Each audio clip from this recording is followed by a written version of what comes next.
नमस्कार, मैं हूं विवेक जेटली और आप मुझे सुन रहे हैं किस्सा बाजार पर, यानी वो जगह जहां आपको सुनने को मिलती हैं एक से बढ़कर एक किस्से और कहानियां। फिलहाल मैं आपको सुना रहा था साधना की कहानी। पिछले पार्ट में आपने सुना कि कैसे साधना के फिगर में फंसकर हमारा हीरो दीवाना हो गया था। उसके फेवरेट टीचर बन चुके जतिन सर भी उसे ट्यूशन में फिजिक्स के नियम नहीं समझा पा रहे थे, क्योंकि भाई साहब तो बायोलॉजी में अटके पड़े थे। हमारे हीरो को मालूम ही नहीं था कि वो जिस पटरी पर गाड़ी उतारने की फिराक में है उस पर रेड सिग्नल लगा हुआ है। अब आगे की कहानी सुनिए। घर से स्कूल, स्कूल से घर और बचे वक्त में ट्यूशन। साला अपने लिए टाइम ही नहीं मिल रहा था, ना टीवी, ना म्यूजिक और ना ही क्रिकेट। सारा वक्त बस साधना की कठोर साधना करते हुए गुजर रहा था। कुछ ही दिन गुजरे होंगे और एक अजीब बात देखने को मिली। वो लंबी टांगों वाली लड़की अब अपनी क्लास खत्म होने पर तुरंत बाहर नहीं निकलती थी। हम जब अंदर जाते तो वो पेन हाथ में पकड़े अपनी नोटबुक पर झुकी मिलती। फिर जतिन सर बोलते, साधना, अगली क्लास का वक्त हो गया है। वो फौरन अपनी किताब कॉपी समेटती और बाहर निकल जाती। चलो, ये भी अच्छा ही हुआ, इसी बहाने से उन मोहतरमा के दीदार का थोड़ा वक्त तो बढ़ा।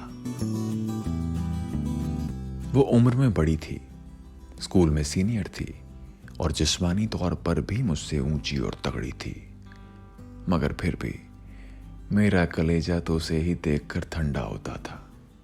ट्यूशन के बाकी दोस्तों के साथ मेरी मौज मस्ती का सिलसिला ऐसे ही चलता रहा। एक रोज मालूम हुआ कि आने वाले 2 दिन ट्यूशन की छुट्टी रहेगी। दोस्तों ने कहा कि चलो अच्छा ही हुआ, वैसे भी बहुत दिनों से किसी के साथ क्रिकेट मैच नहीं खेला था। तो हम सभी ने मिलकर अगले 2 दिन पड़ोस वाली एक टीम से क्रिकेट मैच के लिए तय कर लिए। मैच से पहले वाली रात तक दोस्तों के साथ बैठकर लंबी बातें करने की आदत थी। इतनी लंबी बातें कि रात का खाना खाने के लिए हमारी माओं को हमारे कान के पास आकर चिल्लाना पड़ता था कि नालायक, खाना तो खा ले। हम दोस्तों के बीच बातचीत का मुद्दा भी कल के मैच में हम क्या करेंगे से ज्यादा पिछले मैच में हमने क्या कमाल किया, ये होता था। तो उस रात भी यही सब हुआ और मैं करीब 11 बजे सोने के लिए बिस्तर में घुसा। अचानक याद आया कि बड़ी देर से साधना का ख्याल ही नहीं आया। बाय गॉड, इस क्रिकेट की बात ही निराली है यार। लोग मोहब्बत तक को भूल जाते हैं। खैर, मुझे नींद लगती उससे पहले ही चादर में से आधा मुंह बाहर निकाले हुए मेरे एक भाई ने दबी आवाज में कहा, कल होने वाले मैच में क्या मैं भी खेलूंगा?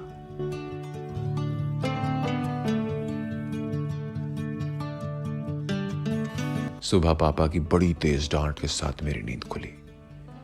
मैंने देखा कि वो ठीक मेरे सिर पर चढ़े मेरे नाम से चिल्ला रहे थे, जबकि मेरे छोटे भाई बढ़िया चादर तान कर सोए हुए थे।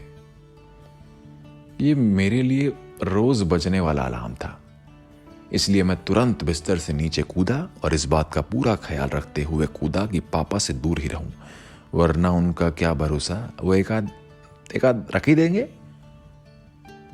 मैंने मुंह पर पानी मारा, अपने टेढ़े मेढ़े बालों को संवारा और फिजिक्स की किताब और एक नोटबुक उठाकर उसी रफ्तार से घर से निकल भागा।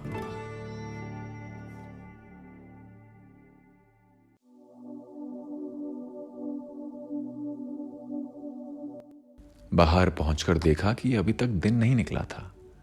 उन दिनों अपने घर से ट्यूशन जाते वक्त मुझे रोज ही लकड़ी का भारी गट्ठर उठाए कुछ आदिवासी मजदूर तेज तेज कदमों से भागते नजर आते थे।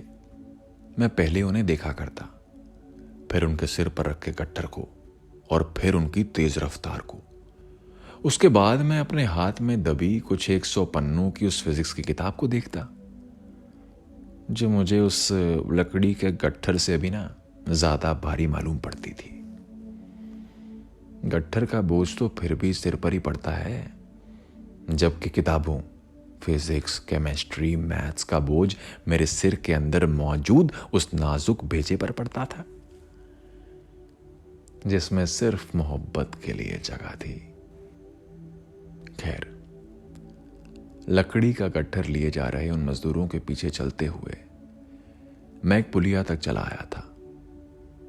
उस पुलिया के नीचे से एक नाला बहता है और उस वक्त सुबह की खामोशी में बस उसकी तेज आवाज भर थी और कुछ नहीं।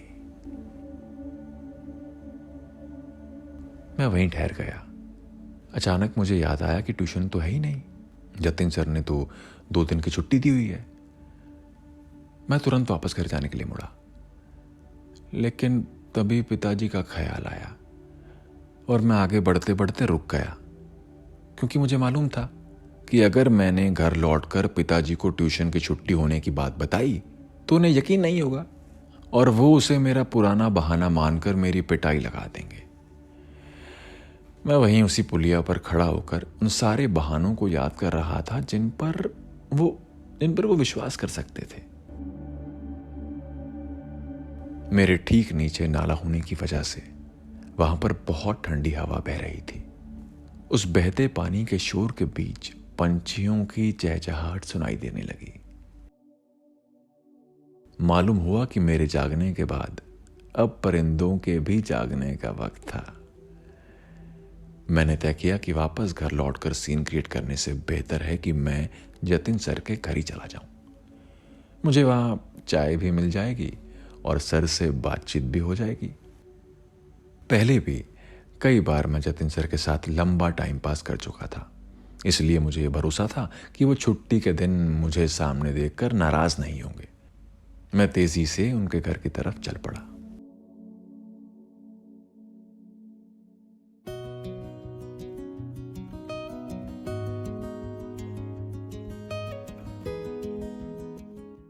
जैसे ही जतिन सर का मोहल्ला शुरू हुआ, मैंने देखा कि ज्यादातर घरों के दरवाजे बंद थे। एक औरत अपने घर के आंगन में झाड़ू लगा रही थी और कुछ लड़के रोजाना की रनिंग के लिए हवाई पट्टी की तरफ जा रहे थे। उन दिनों मेरे कस्बे के लड़के फौज में भर्ती होने के लिए बड़ी तैयारी करते थे और वो लंबे चौड़े लड़के भी उसी जुनूनी टीम का हिस्सा थे। मुझे मेरे एक फौजी दोस्त ने कहा था कि तुम भी दौड़ लगाया करो, इतनी बढ़िया हाइट है, वर्दी में जबरदस्त फौजी लगोगे। मैंने उससे सिर्फ इतना कहा था, जबरदस्त नहीं, जबरदस्ती का फौजी लगूंगा। जतिन सर के घर के आगे एक छोटा सा बगीचा था। उसमें अलग अलग गमलों में लगे फूलों के पौधे थे, जिसमें फूल शायद ही कभी खिले होंगे। बांस से घिरे उस आंगन में एक लकड़ी का फाटक था, जिस पर ढेर सारे तार लपेटे गए थे। मैंने बड़े आराम से वो फाटक खोला और फिर अंदर दाखिल हो गया। मुझे उनके घर का मेन डोर बंद मालूम हुआ। एक घड़ी ख्याल आया कि उन्हें आवाज दूं, फिर सोचा रहने दो, कौन उन्हें डिस्टर्ब करे। लेकिन तभी हवा चलने से दरवाजे के पल्ले हिल पड़े। इसका मतलब था कि सर जाग चुके थे। उनके दरवाजे की कुंडी अंदर से बंद नहीं थी। मैंने बेधड़क होकर दरवाजा खोला और उस सामने वाले कमरे में घुसा जहां हमारी क्लास लगती थी।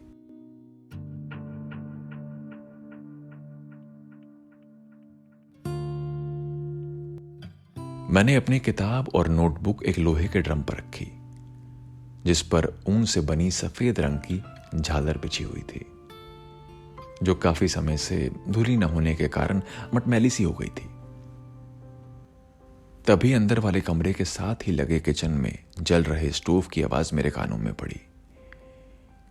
मैंने मन में सोचा कि चलो अच्छे वक्त पर पहुंचे, सर मुझे चाय तो पिला ही देंगे। मैं उस कमरे की तरफ लापरवाही से बढ़ा और फिर दरवाजे के पास पहुंचकर जैसे ही पर्दे के किनारे से अंदर झांका तो मेरे होश ही उड़ गए। मेरी आंखों के सामने जो कुछ भी था वो मेरी सोच से परे था। मेरे कदम वहीं जम गए थे और मेरी सांसें जैसे जैसे रुकी गई थी। दिल की धड़कन सीने से ऊपर उठते हुए मेरे कान के ठीक नीचे सुनाई पड़ने लगी थी। अंदर स्टोव के पास खड़े जतिन सर शायद चाय ही बना रहे थे और उनके ठीक पीछे बिस्तर पर एक लड़की पीठ के बल लेटी हुई थी। उसका चेहरा ऊपर छत की तरफ था और उसकी जांघों तक नंगी टांगे उस पलंग से नीचे लटक रही थी। वहीं दीवार के पास एक कोने में उसकी सलवार पड़ी हुई थी। मैं उस वक्त तो हरगिज नहीं चाहता था कि उन दोनों की नजर घर में घुस आए एक बिन बुलाए मेहमान पर पड़े। मैं बड़ी खामोशी से पलटा और बहुत एहतियात के साथ दबे पांव उनके घर से निकल आया। लकड़ी का वो फाटक बहुत धीरे से वापस वैसे ही लगाकर मैं खुली हवा में आया और बाहर आते ही अपने घुटनों पर दोनों हथेली रख नीचे झुका और फिर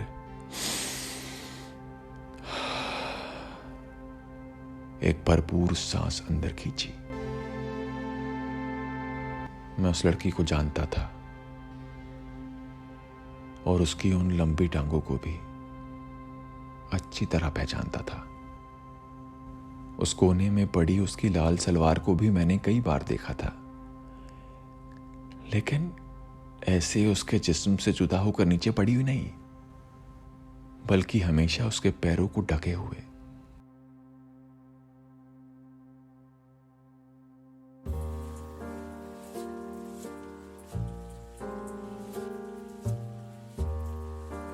जैसे ही मेरी सांसें और धड़कन नॉर्मल हुई, मैं वापस खड़ा हुआ और फिर अचानक ही मुझे जोरों की हंसी आ गई।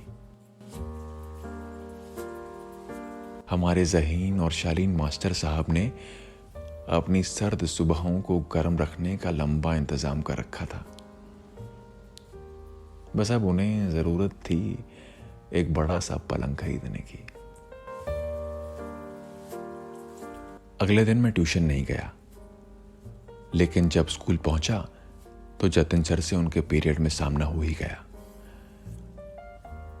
मैंने देखा कि वो पढ़ाते हुए बार बार मेरी तरफ घूरे जा रहे थे। 2-3 बार वो बिल्कुल मेरे करीब आकर भी खड़े हो गए। जहां तक मुझे मालूम था, उस रोज वो मुझे अपने घर पर नहीं देख पाए थे और ना ही उस लड़की को मैं नजर आया था। मैं अपनी इसी उधेड़ बुन में लगा था कि एक बार फिर से वो मेरे पास आकर खड़े हो गए। मुझे देखकर बोले, क्या हुआ, तुमने अपनी बुक क्यों नहीं खोली है? मैंने बिना उनकी तरफ देखे अपना बैग खोला और जैसे ही अंदर देखा, मेरी तो जैसे सिट्टी बिट्टी गुम हो गई। अचानक उनका हाथ मुझे अपने सिर के पिछले हिस्से पर महसूस हुआ। उन्होंने मेरे बड़े हुए बाल अपनी मुट्ठी में भींचकर कहा, बेटा, अपनी किताबें ऐसे कहीं भी रखकर नहीं भूला करते, समझे? मैंने किसी तरह हाँ में अपनी गर्दन हिला दी। उन्होंने मेरे बाल छोड़ दिए और फिर मेरी तरफ झुककर मेरे कानों में बोले, तुम्हारी फिजिक्स की बुक घर पर रखी है, कल जब ट्यूशन आओगे तब मिल जाएगी। उन्होंने कहा और वापस सामने जाकर खड़े हो गए। मैंने आंखें फाड़कर उनकी तरफ देखा तो वो मुझे ही देखकर मुस्कुरा रहे थे। उस मुस्कान में एक कमीनापन था, ऐसा कमीनापन जो उनके भले चेहरे के पीछे कई दिनों से छुपा हुआ था। मैं आज भी उनकी उस हंसी को नहीं भूला हूं। सच तो ये है कि मैंने अपनी जिंदगी में वैसी कमीनी हंसी फिर दोबारा कभी नहीं देखी।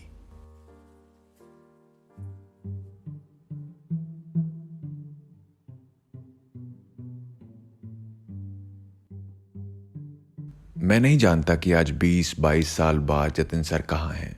स्कूल से निकलने के बाद कभी उनसे मुलाकात नहीं हुई। जब कॉलेज में था तो किसी दोस्त ने बताया था कि उन्होंने शादी कर ली है। जहां तक उस लड़की साधना की बात है तो उससे मेरा सामना बाद में कई बार हुआ। मेरे ही एक जानने वाले से उसने बाद में लव मैरिज कर ली थी। मैंने सुना था कि वो उस लड़के से बड़ी शिद्दत से मोहब्बत करती थी और बचपन के दिनों से ही दोनों एक दूसरे को बहुत चाहते थे।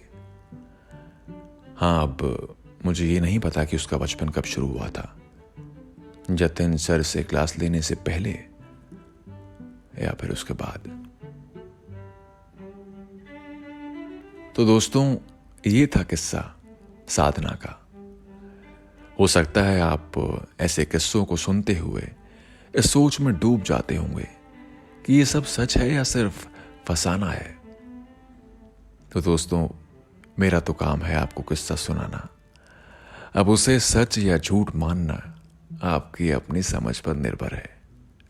खैर, आपको हमारा ये चैनल पसंद आ रहा है तो इसे सब्सक्राइब जरूर करें, और कोई भी किस्सा आपको अच्छा लगे तो उसे लाइक और शेयर भी कर दें। फिलहाल मुझे दीजिए इजाजत। जल्द मिलेंगे नए किस्से के साथ। कहाँ? यहीं किस्सा बाजार में।